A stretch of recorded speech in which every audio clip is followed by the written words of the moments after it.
बिस्मिल्लाहिर्रहमानिर्रहीम। अस्सलाम वालेकुम दोस्तों, मेरा नाम डॉक्टर अबू अब्दुल्ला है और मैं कुरान में इंटरनेशनल इस्लामिक यूनिवर्सिटी से तालीम याफ्ता हूँ। मैंने एक मौजू पे एक लेक्चर किया था, गवाही और कुरान यानी विटनेस। तो अब ये दूसरा लेक्चर है। सूरह बकरा की 283 टू 83 का जुज़ है। और मत छुपाओ गवाही को, शहादत यानी, और जो छुपाता है उसको तो बिलाशुबा वो गुनाहगार है उसका दिल, और यकीनन अल्लाह तुम्हारे माल से बाखबर है। अगली सूरत मायदा है 5 नंबर की 106 नंबर आयत में फरमाया, ऐ ईमान वालो, गवाही का ज़ाब्ता तुम्हारे दरमियान जब मौत आ जाए तुम में से किसी की करीब, तो वसीयत करते वक्त दो साहिब अदल अशखास को अपनों में से गवाह बना लो या दो दूसरे गैर लोगों में से। सूरह मायदा की 106 नंबर आयत है, अगर तुम सफ़र में हो ज़मीन में और तुम्हें मौत की मुसीबत आ पड़े तो रोक लो उन दोनों को नमाज के बाद। सो ये कसम खाएं दोनों अल्लाह की, अगर तुमको शुबा पड़े नहीं हासिल करेंगे हम गवाही बदले कोई फ़ायदा, अगरचे कोई हमारा करीबी अजीज़ हो, और ना हम छुपाएंगे अल्लाह की गवाही को, अगर ऐसा करें तो गुनाहगार होंगे। कंटिन्यूस आयत है सूरह मायदा की 107, फिर अगर पता चले इसका कि वो दोनों गुनाह में मुब्तला हो गए हैं तो दो दूसरे शख्स खड़े हों उनकी जगह उनमें से जिनकी हक तलफी हुई है, और जो करीबी रिश्तेदार हों, फिर दोनों कसम खाएं अल्लाह की कि हमारी गवाही ज़्यादा सच्ची है उन दोनों की गवाही के मुकाबले में, और नहीं कि हमने कोई ज़्यादती, अगर हम ऐसा करें तो यकीनन ज़ालिमों में से होंगे। अगली कंटिन्यूस 108 नंबर आयत है मायदा की, ये ज़्यादा करीब है इससे कि वो गवाही दें कमा हक्का, या डरें इस बात से कि रद्द कर दी जाएंगी उनकी कस्में कसम खाने के बाद, और डरते रहो अल्लाह से और सुनो, और अल्लाह नहीं हिदायत देता नाफरमान लोगों को।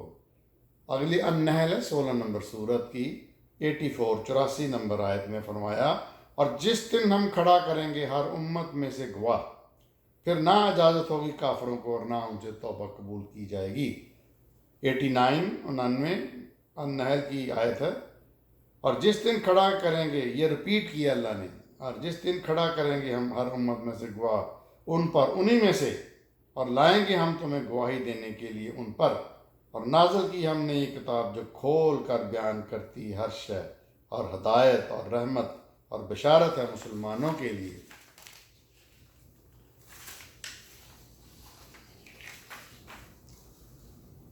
आगे 22 नंबर सूरह हज है, उसके 78 नंबर आयत का जुज़ है, और अल्लाह ही ने तुम्हारा नाम मुस्लिम रखा, पहले भी और इसमें भी यानी कुरान में, ताकि रसूल तुम पर गवाह बने और तुम बनो गवाह लोगों पर। 24 अन-नूर 6 नंबर आयत, और वो लोग जो इल्ज़ाम लगाएं अपनी बीवियों पर और ना हो उनके पास गवाह सिवाय अपने आप की गवाही के, तो वो गवाही दे उनमें से हर एक 4 मरतबा अल्लाह के लिए गवाही कि बेशक वो सच्चा है।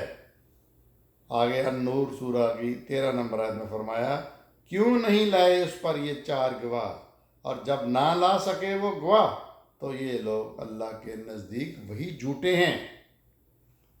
सूरह कसस 28 नंबर सूरह की 74 नंबर आयत में फरमाया, और जिस दिन उन्हें पुकारेगा फिर पूछेगा कहाँ है मेरे वो शरीक जिनका तुम्हें ज़ोम था।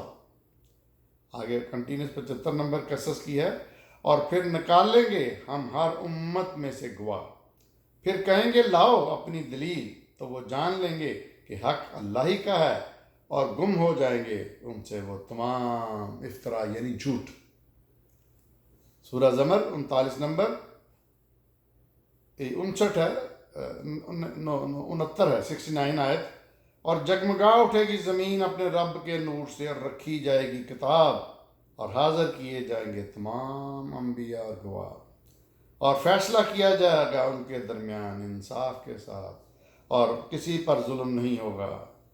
सूरह तलाक 65 नंबर सूरत है, इसकी 2 नंबर आयत में फरमाया, फिर जब वो पहुंच जाए अपनी मियाद पर تو روک لو انہیں بھلے طریقے سے، یعنی بیویوں کی طلاق کے بارے میں، یا جدا کر دو بھلے طریقے سے، اور گواہ بنا لو دو منصف اشخاص کو اپنے میں سے، اور گواہی میں کھڑے رہو اللہ کے لیے۔ تو دوستو، یہ گواہی یا شہادت، یا عربی میں جس کو شہادہ انگریزی میں وٹنس کہتے ہیں، اس کے بارے میں یہ دوسرا لیکچر تھا۔ اس میں ہم نے دیکھا ہے کہ اللہ تعالیٰ گواہی کے اوپر بہت زیادہ زور دے رہے ہیں، سچی گواہی کے اوپر۔ میں نے پچھلے لیکچر میں اپنے ابو کی مثال دی تھی، ابا جی کی، کہ انہوں نے کس طرح بلا خوف و خطر ایک بہت بڑے بدماش قاتل کے خلاف گواہی دی، اور کچھ نہیں ہوا، کیونکہ اللہ تعالیٰ اپنے بندوں کی، سچے بندوں کی حفاظت فرماتا ہے۔ تو ایک دوسری بات جو ہے، مطلب اس میں پتہ چلی کہ یہ جو عورتوں کے اوپر مغرب سے الزام لگایا جاتا ہے کہ عورت کی، یا کئی ماڈرن لبرل مسلمان احمق لوگ بھی باتیں کرتے ہیں کہ جی عورت کی گواہی مرد کے مقابلے میں آدھی ہے۔ بھئی بیوقوفو، قرآن تو پڑھ لو۔ یہ سورہ بقرہ کی 282 نمبر آیت میں سے ہمیں پتہ چلتا ہے کہ اللہ مالی معاملات میں کہہ رہا ہے کہ ایک مرد دو مردوں کی، یا ایک مرد اور دو عورتوں کی۔ اس کی وجہ یہ ہے کہ عورت کا کام گھر میں رہنا ہے، خاندان بنانا ہے، پالنا ہے، پیدا کرنا ہے۔ ان کو ان دنیاوی بکھیڑے یا جو مالی معاملات ہوتے ہیں یا کاروبار، ان کے بارے میں پتہ نہیں ہوتا، تو وہ بھول بھی سکتی ہیں۔ تو اس لیے اس میں آگے اللہ نے فرمایا کہ اگر ایک ان میں سے بھول جائے خاتون، تو دوسری خاتون یاد کرے، صرف اس لیے، باقی کہیں پہ یہ نہیں ہے کہ عورت کی گواہی آدھی ہے۔ اور ساتھ یہ بھی آپ کو حیرانی ہوگی کہ نکاح کے بارے میں اللہ نے کہیں نہیں فرمایا کہ نکاح کے وقت دو گواہ ہوں، بلکہ طلاق کے بارے میں سورہ طلاق میں بتایا ہے کہ طلاق جب دو تو دو گواہوں کی موجودگی میں دو، دو صاحب انصاف لوگ جو ہیں وہ اس وقت موجود ہوں گواہی کے لیے۔ تو یہ بڑی حیران کن بات ہے کہ نکاح کے وقت حکم نہیں ہے، لیکن طلاق کے وقت ہے کہ دو منصف شخصوں کو گواہ بنا لو۔ پھر اگلی بات اللہ تعالیٰ نے یہ فرمائی ہے کہ قیامت کے دن وہ گواہی لیں گے ایک دوسرے کی۔ پہلے انبیاء کو پوچھا جائے گا کہ انبیاء جو ہیں وہ اپنا بتائیں کہ انہوں نے میرا پیغام پہنچایا میری امت کو، میرے لوگوں کو، میری مخلوق کو۔ تو پھر اس کے بعد دوسرے گواہوں کی باری آئے گی، باری یعنی یہ بھی پتہ چلتا ہے کہ انبیاء سے بھی گواہی لی جائے گی۔ اسی طرح پھر اللہ تعالیٰ نے فرمایا کہ جب سفر کے دوران کسی کی موت آ جاتی ہے تو وہ اس سلسلے میں کس طرح وصیت کرے، کس طرح اپنا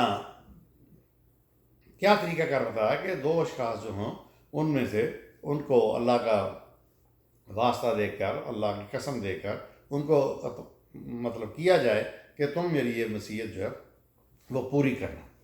تو یہ کتنی خوبصورت بات ہے۔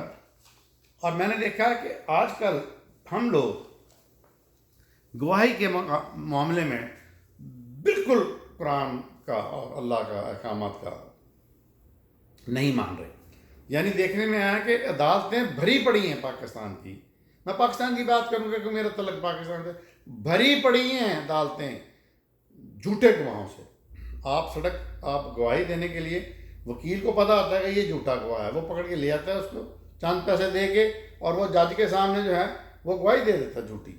اور میرا خیال جو اتنے پروفیشنل ہیں گواہی دینے والے، وہ ججوں کو بھی پتہ ہوتا ہوگا، یہ تو روز آ جاتے ہیں، لیکن کام چل رہا ہے۔ یعنی اگر لوگ جھوٹی گواہی دینی بند کر دیں، آپ امیجن کریں کہ عدالتیں خالی نہیں ہو جائیں گی۔ جھوٹ سب سے بڑی نفرت ہے، سب سے بڑا گناہ ہے۔ میرے آقا نبی کریم صلی اللہ علیہ وسلم جھوٹے نہیں تھے، سچے انسان تھے، صادق تھے، امین تھے۔ دیکھتے رہیے میرا چینل ڈاکٹر ابو عبداللہ۔